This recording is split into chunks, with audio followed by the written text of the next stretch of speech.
প্রিয় বন্ধুরা, কেমন আছেন? আশা রাখি ভালো। আজকের আলোচনার বিষয় হচ্ছে পার্সি ধর্ম, অর্থাৎ জরথ্রুস্ট বা জরস্টানিজম যে ধর্ম, অর্থাৎ বর্তমান যে ইরানের যে পূর্ব নাম ছিল পারস্য, সেই পারস্যের ধর্ম।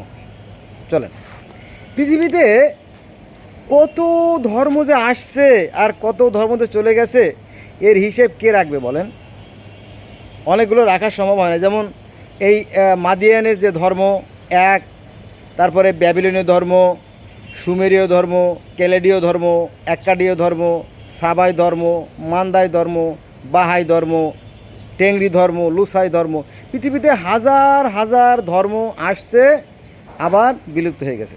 তো আজকে আলোচনার বিষয় হচ্ছে পার্সি ধর্ম বা জরথ্রুস্ট ধর্ম। আমার এক বন্ধু অবশ্য কমেন্টস করে এই ধর্ম সম্বন্ধে জানতে চাইছে। চলেন তার আগে একটু বসে নেই বন্ধুরা। এই যে চলে, এই পার্সি ধর্মের বয়স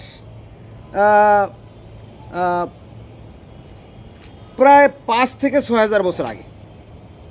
পার্সি ধর্মের বয়স ইহুদি ধর্মেরও আগে, খ্রিস্টান ধর্মেরও আগে, ইসলাম ধর্মেরও আগে, এমনকি সনাতন ধর্মেরও আগে। সনাতন ধর্মের 5,500 বছর, আর এই পার্সি ধর্মের বয়স তারও বেশি। যাও, বয়সে কে আসে যায়। এই যে পার্সি ধর্মের যে প্রতিষ্ঠাতা জরথ্রুস্ট, উনার পিতা ছিলেন একজন পুরোহিত। পুরোহিত মানে কি? ধর্মগুরু। ওই জরথ্রুস্টের পিতাও পুরোহিত ছিলেন। ইব্রাহিম আলাইসাল্লামের পিতা যে আজর বা হিরণ্যকশিপু, তিনিও পুরোহিত ছিলেন। তো ভালো মানুষের ঘরে ভালো মানুষের জন্ম হয়েছে আর কি। ভালো মানুষের ভালো বল, ভালো মাছের ভালো ঝোল, অনেকটা এরকম আর কি। ভালো মানুষের ভালো বল মানে কথা, আর ভালো মাছের ভালো ঝোল, ঠিক ওরকম ভালো ঘরে ভালো সন্তান তৈরি হয়েছে। তো এই যে পার্সি ধর্মের যে প্রতিষ্ঠাতা জরথ্রুস্ট, ওনার পিতামাতাও খুবই ধার্মিক ছিলেন, ভালো ফ্যামিলির সন্তান ছিলেন। তো তার পিতামাতা পুরোহিত ছিল, ধর্মগুরু ছিল। তো সেই ঘরে জন্ম নিল এই জরথ্রুস্ট। জরথ্রুস্ট ছোটোবেলায় থেকেই খুব অমায়িক ছিল, খুব ধার্মিক ছিল, খুব ভদ্র ছিল, এবং সে সেই সৃষ্টিকর্তার আরাধনা করত। তো এই জরথ্রুস্ট একবার নদীর মোহনায়, আমি কিন্তু এই মুহূর্তে একটা ছাদে আছি, বুঝছেন? এই যে দেখেন চারিদিকে quiet and peaceful place, there is no call, কোনো এখানে নাই, আজানের শব্দ ছাড়া, হ্যাঁ, আর কোনো শব্দ নাই, নীরব জায়গায় আমি আছি। তো ঠিক ধ্যানের জন্য নীরব জায়গায় উত্তম, এটা কোরআনের কথা। যেমন সূরা আরাফের 205 নম্বর আয়াতে বলা হয়েছে যে তুমি তোমার রবকে নীরবে, নিভৃতে, নিঃশব্দে, অনুচ্চস্বরে স্মরণ করবে। যাক, তো এই পার্সি ধর্মের জরথ্রুস্ট, উনি নদীর মোহনা, এক নদীর ত্রিমোহনা, এরকম নির্জন একটা জায়গায় বসে ধ্যান সাধনা করতেন, অর্থাৎ ঈশ্বরের আরাধনা করতেন। হে পৃথিবীর অধিপতি, হে বিশ্বজাহানের পরিচালক, হে জগৎ পিতা, হে জগৎ স্বামী, হে করুণা সিন্ধু, এরকম মানে যার যা মনে চায় সেভাবেই সেই মহান স্রষ্টার কাছে কায় মনোবাক্যে প্রার্থনা করে। তো উনি, অর্থাৎ পার্সি ধর্মের প্রতিষ্ঠাতা, উনি প্রার্থনা করতে করতে করতে করতে হঠাৎ করে ওই যে নবী মুহাম্মদ সাল্লাল্লাহু আলাইহি ওয়াসাল্লাম যেমন হীরা গুহায় ধ্যান করতেন, হঠাৎ করে আল্লাহর নজর পড়লো এবং জিবরাইলকে পাঠাতে, দেখো তো কে ওখানে আমারে ডাকে। মানে আপনি যদি আল্লাহরে ডাকেন, আল্লাহ আপনার ডাকে সাড়া দেবে। আল্লাহকে যদি আপনি ডাকেন, তাহলে আল্লাহ আপনাকে ডাকবে। অর্থাৎ আপনি যদি সৃষ্টিকর্তাকে ডাকেন, সৃষ্টিকর্তা আপনাকে ডাকবে, এরকম ব্যাপারটা। তো বলো, দেখো তো কে। তো ওই সেই নদীর মোহনায় আরদা ভেরাজ মানে ফেরেস্তা চলে আসলো। ফেরেস্তা আসার পরে তো জরাথ্রুস ভয় পেয়ে গেছে, ওরে সর্বনাশ, কে আসছে? তো বলে যে জরাথ্রুস তুমি ভয় পেও না, আমি তোমার শত্রু নই, আমি ঈশ্বরের দূত, মানে গড গিফটেড মেসেজ ক্যারিয়ার। আমি ঈশ্বরের পক্ষ থেকে মেসেজ নিয়ে এসেছি তোমার জন্য। বলে কি ঈশ্বরের মেসেজ? বলে হ্যাঁ। বললো তোমাকে ঈশ্বরের কাছে নিয়ে যেতে বলছে। যথা আজ্ঞা, সে তো ঈশ্বরকেই চায়, সে তো মনে প্রাণে ঈশ্বরকেই চায়। তখন ওই সময় মদ হালাল ছিল, জরাথ্রুসকে প্রচুর মদ খাওয়ানো হলো। মদ খাওয়াই একেবারে শটাং মানে একদম অজ্ঞান করে ফেলাইছে। তারপরে নতুন সুন্দর খাটে শোয়াইয়া, খাট সহ ওই যে গাজী কালু চম্পাবতীরা যেমন খাটে করে নিয়ে গেছিল আকাশে, ঠিক তেমনি সেই পার্সি ধর্মের যে নবী জরাথ্রুসকে সেই খাট ধরে মহাশূন্যে নিয়ে গেছে। নিয়ে যাওয়ার পরে সেই সপ্ত মহাকাশে সেই আহুরা মাজদা মানে প্রজ্ঞ প্রভু এক ও অদ্বিতীয় ঈশ্বরের সাথে সেই জরাথ্রুষ্টের দেখা হয়, কথা হয়। তারপরে ওই যে আল্লাহর সাথে যেমন নবী মোহাম্মদের সাথে কথা হলো, গৌতম বুদ্ধের সাথে তার মাতা মহামায়া দেবীর সাথে যেমন স্বর্গে দেখা হলো, কৃষ্ণের সাথে যেমন ভগবানের স্বর্গে দেখা হলো, এরকমটি বহু লোক কিন্তু স্বর্গে গেছে এবং ঈশ্বরের সাথে দেখা সাক্ষাৎ করছে। 42 জন, আমার একটা ভিডিও আছে দেখবেন, 42 জন লোকের সাথে ঈশ্বরের সাক্ষাৎ, একটা ভিডিও আছে, দেখতে পারেন পিছনে। তো জরাথ্রুস যখন গেল তখন ঈশ্বরের সাথে দেখা সাক্ষাৎ হলো। তখন ঈশ্বর সেই আরদা ভেরাজকে অর্থাৎ ফেরেশতাকে বলল যে জরাথ্রুসকে করো, ওই চন্দ্রলোক, গ্রহলোক, ভূলোক, স্বর্গলোক, নরকলোক সমস্ত লোক ঘুরিয়ে ঘুরিয়ে দেখাও, ঈশ্বরের নির্দেশ।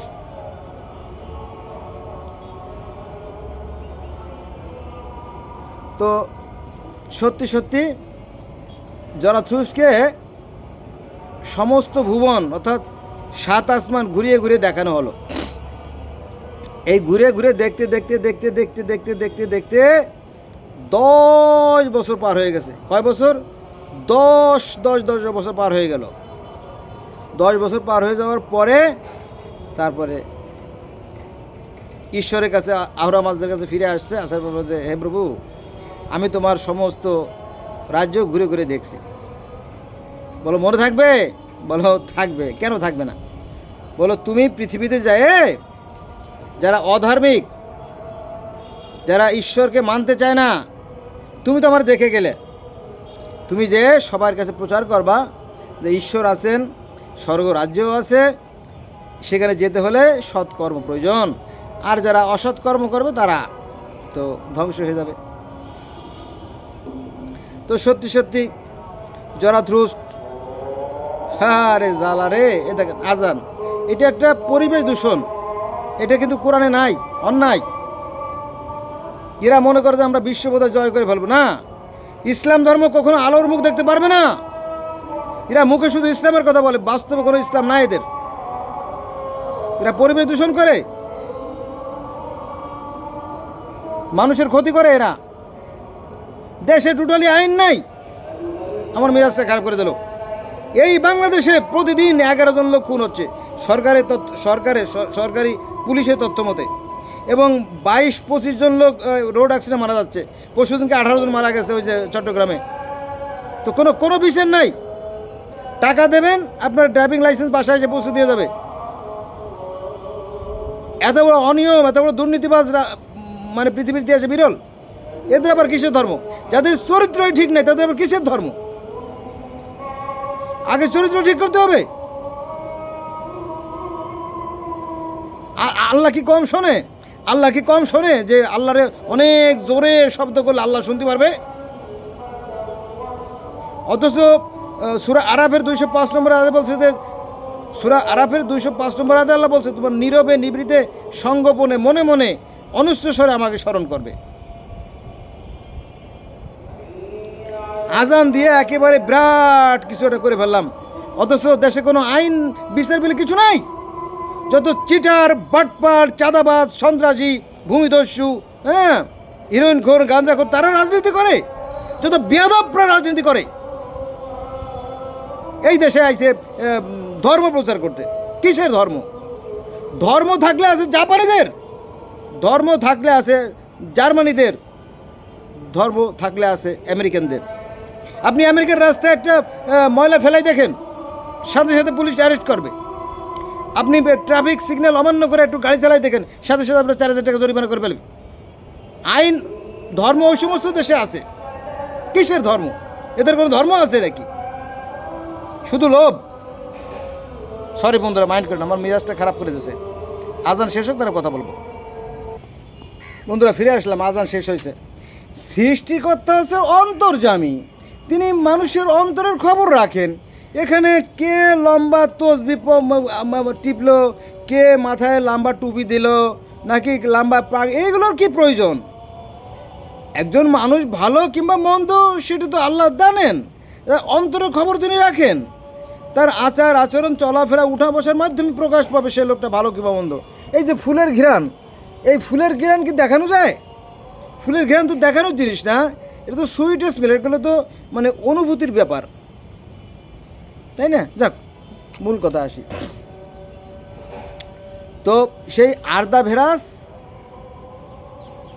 নবী জরাথ্রুস্টকে নিয়ে ত্রিভুবন, একেবারে পৃথিবীর মানে সৃষ্টি, যত সৃষ্টিকুল আছে সব ঘুরিয়ে ঘুরিয়ে দেখালো। স্বর্গের সুখ শান্তি আরামায়েশ, নরকের দুঃখ কষ্ট শাস্তি। হ্যাঁ, ওই যে মাথায় ঠুকুর দিচ্ছে, হ্যাঁ, পাখিরা মাথায় ঠুকুর দিয়ে গিলু খাচ্ছে, তারপরে সাপে দংশন করতেছে, হ্যাঁ, তারপরে নরকের ভিতরে মানুষ হাবুডুবু খাচ্ছে, পাড়ের দিকে আসতে যাচ্ছে, আবার ফেরেশতারা ঢিল মেরে আবার সেই পাপিকে আবার সাগরের মধ্যে ছুঁড়ে ফেলতেছে। এই সমস্ত দৃশ্য 10টা বছর ধরে দেখছে। দেখার পরে পরে যখন ওনার দেখা শেষ, পরে সে আর্দাভেরাস কী করলো, সেই জরাথুস্টকে একটা পাহাড়, একটু উঁচু পাহাড়ের পর নামাই দিল, যাও এবার তুমি হাঁটতে হাঁটতে চলে যাও। তো জরাথুস্ট যেদিন স্বর্গ ভ্রমণ করে পৃথিবীতে আসে, ওই দিন একটা আলোর ঝলকানি হচ্ছিল, মানে একটা ওই যে বিয়ে বাড়িতে যেমন তারাবাতি ঝিলমিল করে না, ঠিক ওরকম একটা আনন্দের বন্যা, সারা পৃথিবীতে একটা জয় জয়কার, ধন্য ধন্য ধন্য মানব জাতি, হ্যাঁ, জরাথুস্ট স্বর্গ ভ্রমণ করে আসছে, এরকমটি। চারিদিকে বাতি জ্বলছিল, মানুষ তো অবাক, কী ব্যাপার, মানুষ সব ঘর থেকে বের হয়ে আসছে উল্কাপাতের মতো। কে কে দেখে গেছে জরাথুস্ট সেই পাহাড় থেকে ধীরে ধীরে ধীরে ধীরে ধীর গতিতে নিচের দিকে নেমে আসছে। তো সবাই অবাক, জরাথুস্ট তুমি এতদিন কোথায় ছিলে 10টা বছর? বলে আমি স্বর্গ ভ্রমণে গিয়েছিলাম। বলে বলো কি, মানুষের পক্ষে কি স্বর্গ ভ্রমণ করা সম্ভব? বললো হ্যাঁ, আমি তোমাদেরকে শোনাবো সেই কাহিনী, তোমরা সময় মতো আমার কাছে এসো। তারপরে জরাথুস্ট সবাই সেই কাহিনী শুরু করলো। মানে 10 বছরের কাহিনী, বোঝেন না, যে আমি স্বর্গে গেলাম, পরে ঈশ্বরের সাথে আমার কথা হলো, পরে ঈশ্বর আমাকে শরবত খাওয়ালো, তারপরে ফেরেশতাকে বললো যে ওকে ঘুরে ঘুরে দেখাও, পরে ঘুরে ঘুরে দেখলাম। এই একটার পর একটা বর্ণনা করা শুরু করলো। এই বর্ণনা করতে করতে করতে করতে করতে মানুষ দলে দলে, খালি মানুষ, দিন যায় আর মানুষ বাড়ে, দিন যায় আর মানুষ বাড়ে, খালি মানুষ আর মানুষ, অসংখ্য মানুষ সেই জরাথুস্টের দলে ভিড়ে গেছে। এই খবর শুনে রাজা কাইহিস্তাপ, রাজার নাম কি ছিল? কাইহিস্তাপ, এটা পার্সি ভাষা, তো এটার অর্থ আমি জানি না। তো রাজা গেছেন চমকে, ভয় পেয়ে গেছে, আরে সর্বনাশ, সমস্ত মানুষ তো দেখি সেই জরাথুস্টের দলে চলে যাচ্ছে, আমার তো রাজ্য শেষ, ভয় পেয়ে গেছে। তখন কী উপায়, তাড়াতাড়ি, মানে রাজারা তো দুষ্ট টাইপের হয়ে থাকে জানেন, মানে রাজারা দুষ্ট হবেই, কম হোক আর বেশি হোক, হ্যাঁ। আর সত্যের মূল্য কিন্তু পৃথিবীতে কোনো যুগেই ছিল না, সত্য ন্যায় আদর্শের মূল্য কোনো যুগেই পৃথিবীতে ছিল না। যাক, তো জরথুস্ট কোনো অন্যায় করে নাই, সে তো সত্য সুন্দর কল্যাণ আদর্শের বাণী প্রচার করতেছে। তো ওই জরথুস্ট করছে কি, সেই রাজা কাইহিস্তাপের লোকজন ধরে নিয়ে জেলে বন্দি করে দিচ্ছে। কেমন একটা উদ্ভট কাণ্ড না, আমাদের বাংলাদেশের পুলিশের মতো। ওই সাভারে, গাজীপুরে, মিরপুরে, নারায়ণগঞ্জে মনে করেন যে গার্মেন্টস শ্রমিকরা নিরপরাধ, তারা বেতন ভাতার দাবিতে আন্দোলন করছে, পুলিশ যে গুলি করলো, 4 জন মারা গেছে বা 3 জন মারা গেছে, 10 জন আহত হয়েছে। আমাদের বাংলাদেশের পুলিশের মতো, বুঝছেন? কি বলবো, কুত্তা মার্কাই বলতে হয় নাকি, কুকুর মার্কা আর কি। তো সৈন্যরে বলছে যাও, বন্ধুরা মাইন্ড করেন না কিন্তু, আমার মেজাজ খারাপ হয়ে যায় আর কি সমস্ত অন্যায় কাজ দেখলে। রাজা কাইহিস্তাপ বলছে এই সৈন্যরা যাও, জরাসুরকে ধরে নিয়ে এসো, ধরে এনে জেলের মধ্যে পড়ে দিয়েছে। বেচারি একজন ভালো মানুষ, মশার কামড়ে তার শরীর গেছে ফুলে, যাক সৃষ্টিকর্তার বিধান, সে জেলের মধ্যে মশার কামড় খাচ্ছে। এর মধ্যে এক অলৌকিক ঘটনা ঘটে গেছে। রাজার সবচেয়ে যে প্রিয় ঘোড়া ছিল, যে রাজা কাইহিস্তাপের, মিদিয়ানের রাজা আর কি, পারস্যের রাজা, তো ওনার ঘোড়া গেছে মরিয়া, দামি ঘোড়া, বড় বিদেশি ঘোড়া। ইরানিরা তো যোদ্ধা জাতি। আরেকটু কথা বলে রে বন্ধুরা, মাইন্ড করেন না, এই ইরান ছিল বিশ্বের মধ্যে একটা বিরাট শক্তিশালী একটা রাষ্ট্র। এই যে বর্তমানে ভারত, পাকিস্তান, আফগানিস্তান, কাশ্মীর, তারপরে আপনার তুরস্ক, সিরিয়া, হ্যাঁ, তারপরে মিশর, ইরাক, ইরান, লেবানন, এইভাবে প্রায় 55 থেকে 65 লক্ষ বর্গমাইল বিশাল সাম্রাজ্য। এটা আমরা হয়তো জানি না। আমাদের বাংলাদেশের চাইতে প্রায় 70-75 ভাগ মানে বড়। যেমন বাংলাদেশের তুলনায় 118 গুণ বড় হচ্ছে রাশিয়া, ঠিক এরকমই প্রায় বাংলাদেশের তুলনায় প্রায় 70-75 ভাগ বড় বিশাল সাম্রাজ্য ছিল এই পারস্য সাম্রাজ্য। যাক, তো এই পারস্যের সেই রাজা কি করলো, জেলে বন্দি করে থুয়ে দিচ্ছে। ওনার ঘোড়া গেছে মরে, তো আল্লাহর ইচ্ছা, সৃষ্টিকর্তার ইচ্ছা, তো ওনার ঘোড়াটা গেছে মরে গেছে, সবচেয়ে দামি ঘোড়াটা মরে গেছে। ইরানিরা খুব যোদ্ধা জাতি ছিল। তো এই খবর তো রাষ্ট্র হয়ে গেছে, চারিদিকে ছড়াই গেছে। জরাথ্রুস জেলের মধ্যে ছিল, সে বলল কি যে আমি এই রাজার মৃত ঘোড়াকে জীবিত করে দিতে পারি। তখন সবাই কেঁপে গেছে, বলো কি, তুমি এই জেলের মধ্যে বন্দি রইছো, অথচ তুমি বলতেছো তুমি মৃত ঘোড়াকে জীবিত করতে পারো? বলে হ্যাঁ পারি। তো এই কথা বলতে দেরি আছে, কিন্তু প্রচার হতে দেরি নাই। এই খবর রাজার কানে চলে গেছে, রাজার প্রিয় ঘোড়া, রাজার মন খারাপ, খাওয়া দাওয়া বন্ধ। তো রাজার কাছে খবর গেছে, রাজা আমাদের জেলে যে নতুন যে কয়েদি আসছে জরাথ্রুস্ট, সে নাকি মৃত ঘোড়াকে জীবিত করতে পারে। বলে বলো কি, তাই নাকি? সে পারুক না পারুক, একটা কৌতূহল না, এই তাড়াতাড়ি ডাকো। পরে সত্যি জরাথ্রুস্টকে ডাকানো হয়েছে। ডাকার পরে উনি ওই ঘোড়ার লেজ ধরে, এই ঘোড়া হট, ঘোড়া লাভ দিয়ে উঠে গেছে, মৃত ঘোড়া জীবিত হয়ে গেছে। ওরে বাপ রে বাপ! তখন রাজা, ওরে বাপ রে বাপ, কি ভুল করছি? বলো বাবা মাপও চাই, দোয়াও চাই, তুমি মনে কিছু করো না। বলো না রাজা, মনে কি করবো, আপনি তো আর আমার মতো মিরাজে যান নাই। মিরাজে গেলে বুঝতে পারতেন ওই দেশের নিয়মকানুন আর আপনার দেশের নিয়মকানুন কেমন।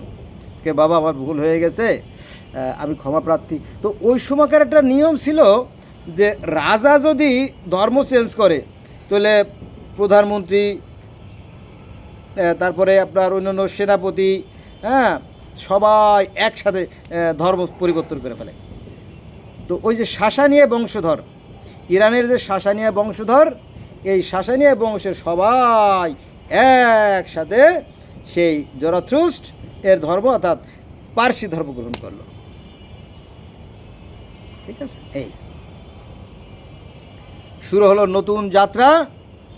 হাজার হাজার লোক, লাখ লাখ লোক, কোটি কোটি লোক সেই পার্সি ধর্মের অনুসারী হয়ে গেল। কি অবাক কাণ্ড! সবই তো সৃষ্টিকর্তার খেলা। এই তো রাজা তো আর সাধারণ লোক রাজা হতে পারে, তাই না? রাজা হইতে হইলে তাদের মাথায় কিছু মাল ম্যাটেরিয়ালস থাকতে হয়। বন্ধুরা মাইন্ড করেন, আমি আবার একটু ভিন্নভাবে কথা বলি। তো সাধারণ লোক তো আর রাজা হতে পারে না, বোকাশোকা। ওনার মাথায় কিছু ছিল। তো উনি বলল যে এত বড় একটা সুযোগ হাতছাড়া করা যাবে না। তখন রাজা কাইহিস্তা বলল কি যে বাবা, ভুল তো একটা হয়ে গেছে, যাক যা হয়েছে হয়েছে। আমাদের তোমার সাথে আমার যে বন্ধুত্ব, এটাকে আমরা চিরস্মরণীয় করে রাখতে চাই। বলো সেটা আবার কীভাবে? বলো তুমি 20 বছর বয়সে বিরাজে গেছো, 20 বছর বয়সে বিরাজে গেছো না? বলে হ্যাঁ। তুমি বিয়ে শাদী করো নাই, 30 বছর পরে তুমি আসছো, তোমারও বয়স, বিয়ের বয়স, আর আমারও বিবাহযোগ্য কন্যা আছে ঘরে। আমি তোমার সাথে আত্মীয়তার বন্ধনে আবদ্ধ হতে চাই। তখন তো জরাথ্রুষ্ট তখন তো মানে মনে মনে একটা আনন্দ হয়ে পেল যে যাক, একটা ভালো কাজ, সওয়াবের কাজ, বিয়ের কাজটা সেরে ফেলি। এই তো সেই রাজার মেয়েকে বিয়ে করলো। কিছুদিন পরে রাজা মারা গেল। ওই যে আমাদের ইসলাম ধর্মের কোরআনে আছে না হযরত দাউদ আলাইহিস সালামের কাহিনী, যে দাউদ আলাইহিস সালাম সেই রাজা জালুদকে হত্যা করলো। জালুদকে হত্যা করার পরে সেই রাজ্য দখল করলো এবং জেরুজালেমকে সে রাজধানী ঘোষণা করলো। আছে না, একেবারে খাপের খাপ একই কাহিনী। তারপরে রাজা মারা গেল। রাজা মারা যাওয়ার পরে তো সে তো রাজা হয়ে গেল। তবে রাজা কাইহিস্তাপের একটা ভাই ছিল, ভালো সে ছিল জরাথ্রুষ্টের সহযোগী। সে সর্বক্ষণ তার বিভিন্ন সেবায় নিয়োজিত থাকতো। ভালো, অনেকে আছে না শত্রু তৈরি হয়। যেমন নবী মুহাম্মদ সাল্লাল্লাহু আলাইহি ওয়াসাল্লামের জন্ম হয়েছে 570 খ্রিস্টাব্দে, আবার আবু লাহাবের জন্ম হয়েছে 570 খ্রিস্টাব্দে। তো আবু লাহাবের ভিতরে ছিল অহংকার। ইস, আবদুল্লাহর বেটা মুহাম্মদ, সে নাকি নবী হয়েছে। ফেরেশতা আর কাউরে দেখে নাই, জিব্রাইল আর কাউরে দেখে নাই, নবী মুহাম্মদের ঘরে আসে। আর আমাদের ভালো ভালো ঘর থাকতে সেখানে সে চোখে দেয় নাই। অনেকটা এরম হিংসেটা ছিল না। তো ওই রাজা কাইহিস্তাবের যে একটা ভাই ছিল, ছোটো ভাই, সেও কিন্তু ভালো ছিল এবং সে জরাথ্রুষ্টের সহযোগী ছিল। সে সহযোগিতা করতো। পরে এই পারস্য ধর্মটা কিন্তু এই ভারতবর্ষ একসময় জয়জয়কার ছিল। হয়তো আগামীতে ইরান যেহেতু ভালোর দিকে যাচ্ছে, ভবিষ্যতে হয়তো আমাদের এই ভারতবর্ষে এই ইরানি যে ধর্ম, এটা চালু হয়ে যেতে পারে। তখন অবশ্য মক্কা ঘর থাকবে না, মক্কা ঘর বোমা দিয়ে উড়াই দেবে, বুঝছেন? এই মক্কা টক্কা থাকবে না। এগুলো হলো ভণ্ডামি ব্যবসা। সৃষ্টিকর্তা সবার জন্য সমান। এই যে 1400-1450 বছর ধরে যে ইয়াজিদ মাবিয়ার লোকজন অর্থাৎ সুন্নিরা যে শিয়াদেরকে অত্যাচার করছে, আল্লাহ পাক 1000 বছর কেন, লক্ষ বছর পরে হলেও এর প্রতিশোধ কিন্তু নেবে, বুঝছেন?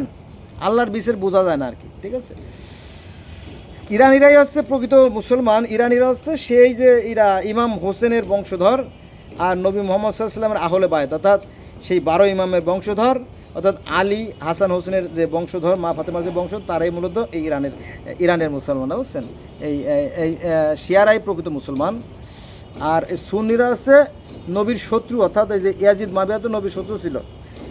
আর নবীর সাথে যে যুদ্ধগুলো হয়েছে, ওই যে উতবা, সায়বা, রাবিদা, যাদের সাথে যুদ্ধ হয়েছে, তারা ছিল মূলত নবীর শত্রু, বুঝছেন?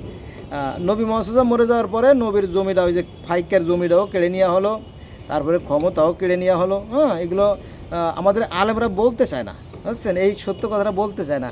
বলতে গেলে আবার মায়ের খাওয়ার ভয় আছে। যাক, আমি ভয়টাই করিনি, আমার তো বুড়ো হয়ে গেছি না, বুঝছেন না? চুল দাড়ি তো পাইকেই গেছে, আর কয়দিন বাঁচবো। কিছু সত্য কথা, কিছু ন্যায়ের কথা, কিছু আদর্শের কথা বলে যায়, নাকি বলেন? যাক, এলো বিষয়। তো ওই যে নবী মুহাম্মদ সাল্লাল্লাহু আলাইহি ওয়াসাল্লাম যেমন মিরাজ থেকে যে 50 ওয়াক্ত নামাজ নিয়ে এসেছিলেন, এই ধরনের 50, 60, 70, 80 ওয়াক্ত নামাজ আনে নাই, 5 ওয়াক্ত। কয় ওয়াক্ত? 5 ওয়াক্ত। তার আবার সুনির্দিষ্ট নিয়ম আছে। জেন্দাবেস্তা আবেস্তায়, অর্থাৎ পার্সি ধর্মের যে কোরআন, পার্সি ধর্মের ধর্মগত, সেটার নাম আছে জেন্দাবেস্তা আবেস্তা। আর ওই ধর্মের হাদিসের নাম আছে গাথা। হাদিসটাকে বলা হয় গাথা, আর মূল গ্রন্থকে বলা হয় জেন্দাবেস্তা আবেস্তা। তো ওই জেন্দাবেস্তা আবেস্তায় নামাজ কয় ওয়াক্ত? 5 ওয়াক্ত। সকাল, দুপুর, সন্ধ্যা, মধ্যরাত, আর আছে প্রত্যুষে, অর্থাৎ খুব ভোরে আর কি। 5 ওয়াক্ত নামাজের কথা বলা আছে। এবং আমরা মুসলমানরা, আমি তো মুসলমানের সন্তান, আমরা যেমন সকালবেলা উঠে অজু করি না, দাঁত ব্রাশ করে ভালো করে অজু করে তারপরে আল্লাহর কাছে নামাজ করি। তো ওই অজুরে পার্সিতে বলা হয় প্রক্ষালন, অজুরে বলে প্রক্ষালন। আর হিন্দুরা অবশ্য পরিষ্কার পানিতে স্নান করে এসে একদম পুরো শরীর অবগাহন করে পরিষ্কার হয়ে ঘটিতে পানি নিয়ে ঠাকুর ঘরে ঢুকে যায়। হ্যাঁ, এটাও কিন্তু অজুর সাথে অজুর বাপ।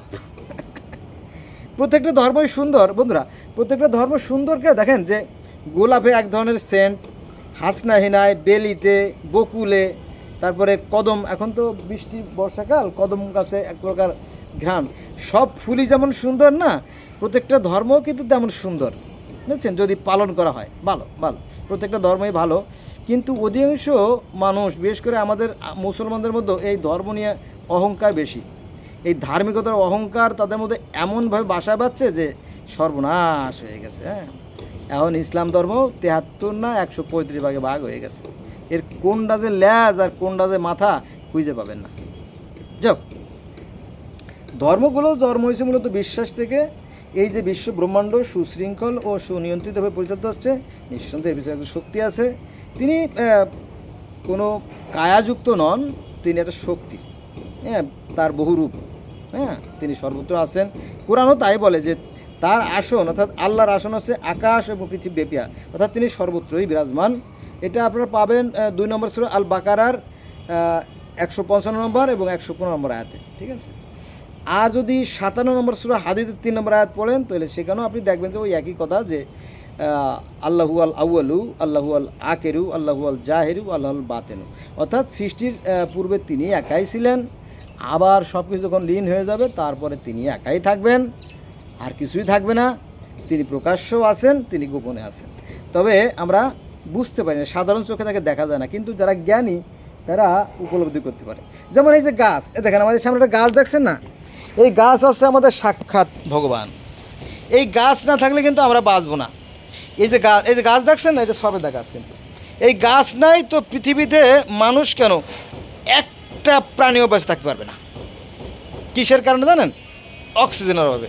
এই গাছ আমাদের দেখেন কি দেয়, গাছ আমাদের ফুল দেয়, ফল দেয়, পাতা দেয়, ডাল দেয়, কাঠ দেয়, অক্সিজেন দেয়, হ্যাঁ, ছায়া দেয়, সব দেয়, তাই না? তাহলে এরা সাক্ষাৎ ভগবান।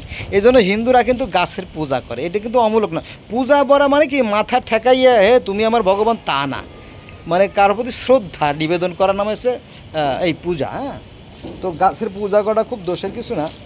গাছ আমাদের অকৃত্রিম বন্ধু। গাছ আছে বলে আমরা বেঁচে আছি, গাছ নাই তো পৃথিবীর মানুষ সব মরে সাফ হয়ে যাবে।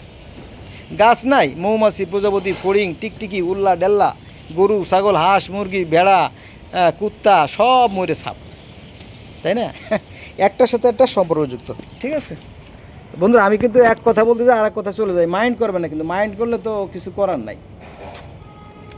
তাহলে এই যে 5 ওয়াক্ত নামাজ পার্সি ধর্মে আছে। এই জন্য যারা, আমি তো আর পেটের জ্বালায় তো আমি আর অত গবেষণা করতে পারি না, আমার কাজ করতে হয়, অত বড় গবেষক আমি হইতে পারি নাই।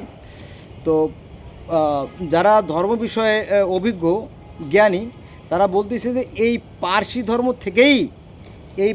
ধর্ম থেকেই পরবর্তীতে ইহুদি ধর্ম, খ্রিস্টান ধর্ম এবং ইসলাম ধর্মের জন্ম। কারণ ইহুদি ধর্ম নামাজ আছে, পার্সি ধর্ম তো নামাজ আছে 5 ওয়াক্ত, ইহুদি ধর্ম নামাজ আছে, খ্রিস্টান ধর্ম নামাজ আছে, ইসলাম ধর্ম নামাজ আছে। তবে 5 ওয়াক্ত নিয়ে অনেক ঝামেলা আছে আলেমদের মধ্যে। 5 ওয়াক্ত বলেন আর 3 ওয়াক্ত বলেন আর 2 ওয়াক্ত, তাতে আমার কিছু আসে যায় না। নামাজ তো নামাজই। নামাজ শব্দের অর্থ কি জানেন? নামাজ একটা ফার্সি শব্দ। ওই যে ফার্সি গান মানে যে ফার্সি ধর্মের কথা আলোচনা করতেছি, এই ফার্সি ধর্ম যার বাংলা অর্থ আছে স্মরণ বা সংযোগ বা যোগাযোগ, অর্থাৎ সৃষ্টিকর্তাকে স্মরণ করা।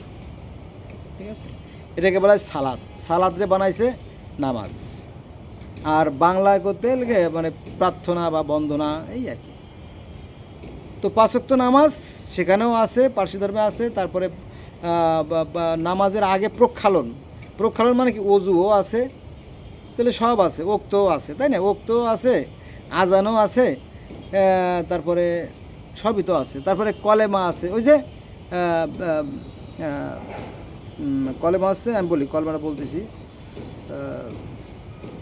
আহুরা মাজদা মানে তিনি এক এবং অদ্বিতীয় প্রভু, একই কথা। আর সেখানে দুটো শক্তির যে খেলা, অর্থাৎ আংরা মাইনু এবং আহর মাইনু, অর্থাৎ ভালো শক্তি আর মন্দ শক্তি যে পাল্লা, ওই যে শয়তান আর ফেরেশতার যে দ্বন্দ্ব, এই দ্বন্দ্বের কাহিনীও সেখানে আছে। স্বর্গে যে যুদ্ধ, তারপরে সেই যে মানুষ তৈরির যে কাহিনী, হ্যাঁ, গরু জবাই দিয়ে, গরুর রক্ত দিয়ে সমস্ত পৃথিবীর প্রাণীর সৃষ্টি। আর একটা গাছ ছিল, এই বৃক্ষ থেকে পৃথিবীতে সমস্ত বৃক্ষের সৃষ্টি। এই যে সৃষ্টির যে কাহিনী, যে বৃক্ষ, এই যে কোরআন শরীফে 2 নম্বর সূরা আল বাকারার 30 থেকে 34 নম্বর আয়াতের মধ্যে যে সাজারা মানে বৃক্ষের কথা বলা আছে না, ঠিক জেন্দাবেজ তাহাবেজ, তো সেই বৃক্ষের কথা বলা আছে। সেই বৃক্ষের নাম আছে, ভুলে গেলাম, যাই হোক, একটা গাছ আছে, সেই গাছ থেকে সমস্ত সৃষ্টি সূচনা আর কি। একই কাহিনী, বুঝছেন? একটু শুধু এদিক ওদিক, আর কিছু না। ও আসল কথা তো মনে নাই, মিরাজের কথা তো বললাম। তাহলে কলেমা, নামাজ, রোজা, হজ, জাকাত, দান, খয়রাত সবই আছে। মানে ইসলাম ধর্মে যা আছে, পার্সি ধর্মে তার সবই আছে। তারপরে বাকি বললো কোনটা? ও স্বর্গরাজ্যে তো আমরা যাবার আশা পোষণ করি। তো যথেষ্ট স্বর্গে গেছিলেন, মিরাজে গেছিলেন। তারপরে আপনার পুলসিরাত। আমরা মুসলমানরা বলি পুলসিরাত, ইহুদরা বলে পুলসিরাত, খ্রিস্টানরা বলে পুলসিরাত, আর হিন্দুরা বলে বৈতরণী। পুলসিরাতটাকে বলা হয় বৈতরণী, অর্থাৎ বৈতরণী মানে তপ্ত নদী বা আগুনের নদী পার হয়ে জান্নাতে যেতে হবে, স্বর্গে যেতে হবে। তো যারা পুণ্যবান, যারা নেককার, যারা সৎকর্মশীল, তারা গরুর লেজ ধরে স্বর্গে চলে যাবে। এটা হচ্ছে আপনার সনাতন ধর্মের বা হিন্দু ধর্মের কথা। আর পার্সি ধর্মে আছে যে সিম্বত সাঁকো পার হয়ে স্বর্গে যেতে হবে। আর মিজান আছে না, মিজান, দাড়ি পাল্লায় নেকি আর বদি ওজন করা হবে। একই কাহিনী, বুঝছেন? ওই একই কাহিনী, ওই এক রাইটারের এক রকমের লেখা। আমি এই যে আমার দেখছেন, আমার নাম মোহাম্মদ আবুল বাশার মোল্লা। আমার নাম মোহাম্মদ আবুল বাশার মোল্লা। তো আমি 1995 সালে 96 সালে আমাদের বাংলাদেশের ঢাকা ইউনিভার্সিটির রেস্ট্রি বিল্ডিং অর্থাৎ কলা ভবনের সামনে, ওখানে গাইড বিক্রি করতাম। আমি তো গরিবের ছেলে, বাবা নাই, বড় ভাই নাই, বুঝছেন? আমি লেখাপড়া করি, তখন ঢাকা কলেজ থেকে ডিগ্রি পরীক্ষা দিলাম। তো গাইড বিক্রি করতাম, বুঝছেন? গাইড বিক্রি করতাম। তো 95 সালের শেষের দিকে অথবা 96 সালের প্রথম দিকে আপনার সূর্য সেন হল থেকে অস্ত্র নিয়ে গেল 13টা, পুলিশে রেড দিয়ে 13টা অস্ত্র নিয়ে গেছে। ভালো কথা। আমাদের কাছ থেকে তো গাইড নিয়ে যায় অনেক মাস্তান পোলাপান আছে না, বেজর্মা যাকে বলে, বেজর্মা, যাদের জন্মের ত্রুটি আছে, ওরা আমাদের কাছ থেকে গাইড নিয়ে যায়। আমরা আবার মালিকরে বলি, ঠিক আছে, যা হয়েছে থাক। তারপরে টাকা পয়সাও দিতে হয়, হ্যাঁ। তো অস্ত্র কেনার জন্য টাকা দিতে হবে, আমাদের অস্ত্র কেনার জন্য টাকা দিতে হবে, চিন্তা করেন। তো যে গাইডের প্রসঙ্গে বলতে আসছিলাম, যে এই যে গাইড এক একজনের একরকম। যেমন অবিস্মরণীয়, আপনারা অনেকেই চেনেন যে অবিস্মরণীয় মালিকের নাম আছে আব্দুল সালাম। তারপরে সাকসেসের মালিকের নাম আছে আব্দুর রহিম। তারপরে নিউ ফর্মুলার মালিক হচ্ছে হারুন। তারপরে চ্যালেঞ্জারের মালিক হচ্ছে জাকির। তারপরে স্কলারের মালিক হচ্ছে এরশাদ, বুঝছেন। তারপরে দিন ইসলাম নামে একটা লোক ছিল, সে অবিস্মরণীয় গাইড বিক্রি করতো। তারপরে তুষার নামে একটা ছেলে ছিল বরিশাল, মানে বরিশালের লোকজন বেশি ছিল, ওদের সাথে আমরা অনেক মানে 15টা এই 10টা 15টা বা 20টা টেবিল আমরা এই যে রেস্ট টেবিলের সামনে বা কলবারের সামনে নিয়ে বসে যেতাম আর কি। ঠিক আছে, আমাদেরকে টাকা দিতে হবে, আমাদের টাকা নিয়ে তারা অস্ত্র করবে। চিন্তা করেন, আমাদের পেটে নাই ভাত, মাথা নাই তেল, গরিবের সন্তান আমরা, একদিকে লেখাপড়া করি, আরেকদিকে কষ্ট করি। একবার ওই যে সাইক্লোস্টের মেশিনে প্রিন্ট দিয়ে দিয়ে দিয়ে কাগজ তৈরি করি, পরে আবার শর্টিং করি, শর্টিং করে গাইড তৈরি করি, গার্ডিং তৈরি করে আবার সিল মারি, সিল মারির পরে তারপরে আবার নীলক্ষেত বাংলাদেশের বাংলা বাজার তো প্রধান বইয়ের মার্কেট, তারপরে দ্বিতীয় হচ্ছে নীলক্ষেতে কাটিং মেশিন আছে, একটা কাটিং মেশিন ওই সময় একটা মেশিনের দাম আছে 22 লক্ষ টাকা, বিশাল কাটিং মেশিন। সেই মেশিনে কিটকিট কাইটে সিল সাপড় মারে এই গাইড আবার বাংলা বাজার, তারপরে মিরপুর কমার্স কলেজ, তারপরে ফার্মগেট, বিভিন্ন জায়গায় ছুটে বিক্রি করো। মানে তারপরে জগন্নাথ কলেজের সামনে, তারপরে রোকেয়া হল, তারপরে আপনার ইডেন কলেজের সামনে, তারপরে ফার্মগেট হলি ক্রস স্কুলের সামনে, তারপরে আপনার ভিকারুন্নেসা নুন, ওই যে বেইলি রোডে ভিকারুন্নেসা নুন, তারপরে মিরপুর হারবেন মেইনার residential, government boys, government laboratory, মানে সারা ঢাকার শহরে যত সেরা শিক্ষার প্রতিষ্ঠান আছে সব জায়গার সামনে যে গাইড বিক্রি করতাম আমি। আমি বেঁচে আছি, তবে আইসে চ্যালেঞ্জারের মালিক যে হারুন সে মরে গেছে। তারপরে স্কলারের মালিক যে এরশাদ ফকির উনিও মারা গেছে। তারপরে নিউ ফর্মুলার না কি জানি কে জানি মারা গেল আপনার কোনো একটা ইসে। সিলেক্টের মালিক শাহজাহান, তার বাসা আছে আপনার এলিফ্যান্ট রোডে। ওনার বাসা এলিফ্যান্ট রোড অর্থাৎ নিউ মার্কেট গাউসিয়ার পাশে যে এলিফ্যান্ট রোড, ওইখানে প্লেন মসজিদের অপোজিটে ওইখানে ওনার বিশাল কারখানা ছিল। হ্যাঁ, কোটি টাকা মারছে, মানে তৈয়ে ওরা মরে চলে গেছে আর কি। আল্লাহ আমারে এখনও বাসায় রাখছে। দেখ, আমি অবশ্য ছোটো ছিলাম তখন, তো ছাত্র, ওরা তো আমাদের বড় ছিল আর কি। কতদিন দুনিয়াতে থাকতে পারবো জানি না বন্ধুরা। অনেক লম্বা হয়ে গেল ভিডিও, তাই না? কোথায় সেই পার্সি ধর্ম? তো যেটা বলছিলাম যে ধর্ম হচ্ছে বিশ্বাস থেকে সৃষ্টি। হ্যাঁ, তো আপনারা ধর্ম নিয়ে মারামারি করেন না। আবার আমরা যে মরে যাব তাও ঠিক না, মৃত্যু বলে কিছু নাই। আমাদের ভিতরে যে প্রাণ বায়ুরূপ আত্মা, আমাদের ভিতরে প্রাণ বায়ুরূপ আত্মাটা রাজত্ব করতেছে। হ্যাঁ, এই প্রাণ বায়ুরূপ আত্মাটা চলে যাবে সেই আলম এবার যাকে, অর্থাৎ সেই সৃষ্টিকর্তার কাছে, আর আমাদের এই দেহটা, মাটির খচা দেহটা পচে যাবে। কোরআনে আছে এইভাবে আয়াত আছে কোরআনে, হে প্রশান্ত আত্মা তুমি ফিরে আসো তোমার প্রভুর কাছে, ইচ্ছা অথবা অনিচ্ছা, অর্থাৎ এই আমাদের আত্মাটা চলে যাবে আল্লাহর কাছে। এই জন্য আপনারা ভালো কাজ করার চেষ্টা করবেন। এই ভালো কাজ করার নামই হচ্ছে ধর্ম, আর মন্দ কাজ করার নামে হচ্ছে অধর্ম। ক্লিয়ার এটা? তো বন্ধুরা, আজকে এই পর্যন্ত রইল। এক ভাই আমার প্রশ্ন করেছিল যে আমি আপনার পার্সি ধর্ম সম্বন্ধে বিস্তারিত জানাই আর কি, এরকম আরও অনেক কিছু, এত তো আর একটা ভিডিওতে আলোচনা করা যায় না।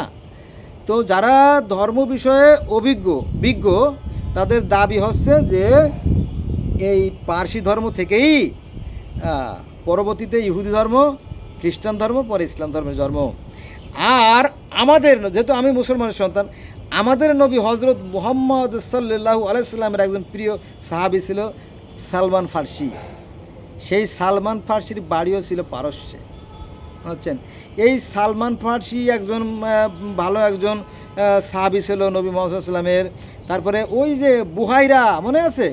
নবী মুহাম্মদ সাল্লাল্লাহু আলাইহি সাল্লাম একবার সিরিয়ায় গেল ব্যবসায়, তখন বুহাইরা বলে এই সেই ছেলে, এই ছেলের ভিতরে একটা ভালো লক্ষণ দেখা যাচ্ছে যে ভবিষ্যতে নবী হতে পারে। তাহলে দুইজন, বুহাইরা একজন, সালমান ফার্সি একজন, দুইজন।